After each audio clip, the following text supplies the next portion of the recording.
This week, more than half the Republican Congress signed on to a Texas lawsuit asking the Supreme Court for an emergency order to invalidate the ballots of millions of voters in 4 battleground states, despite having zero evidence of voter fraud. This is shocking, but sadly not the least bit surprising. Last night, the Supreme Court, including all 3 of Donald Trump's appointees to it, rejected the case. But one wonders whether it would have been more useful for the court to have heard the case and then decided against it. I'm sure I won't find many takers for that idea, but there is a much larger matter at play right now than whether or not Trump's tactics worked. They may not have worked in the actual courts, but a poll out this week indicated that 70% of Republicans believe there was fraud in this election. And while most of that comes from Donald Trump himself, he's the spark. The fuel is all around us. The momentum is fueled by fringe fiction, not facts.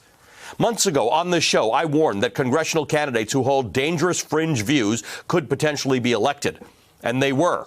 And I thought that was going to be our biggest problem moving forward. Candidates whipping up conspiracies to divide voters and get elected.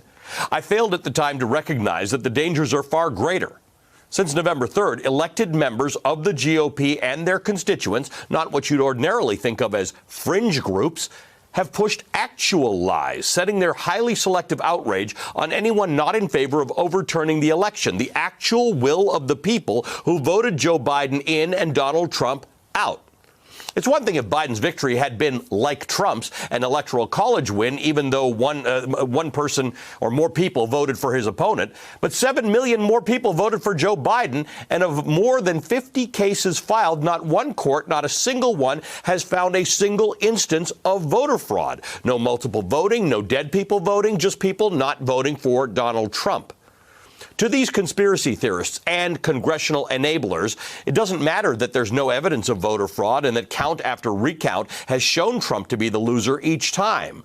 The fringe conspiracy want what Trump wants, to subvert democracy. They continue to fight for a president who himself will apparently fight for anything as long as it benefits him and has nothing to do with COVID. This behavior is historical. I mean, hysterical, and not really in a funny way.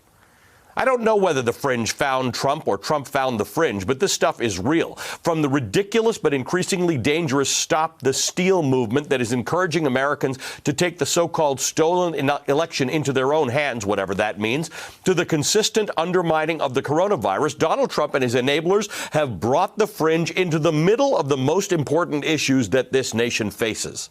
Trump empowers these fringe thinkers, and they support his every perverted and unjust idea.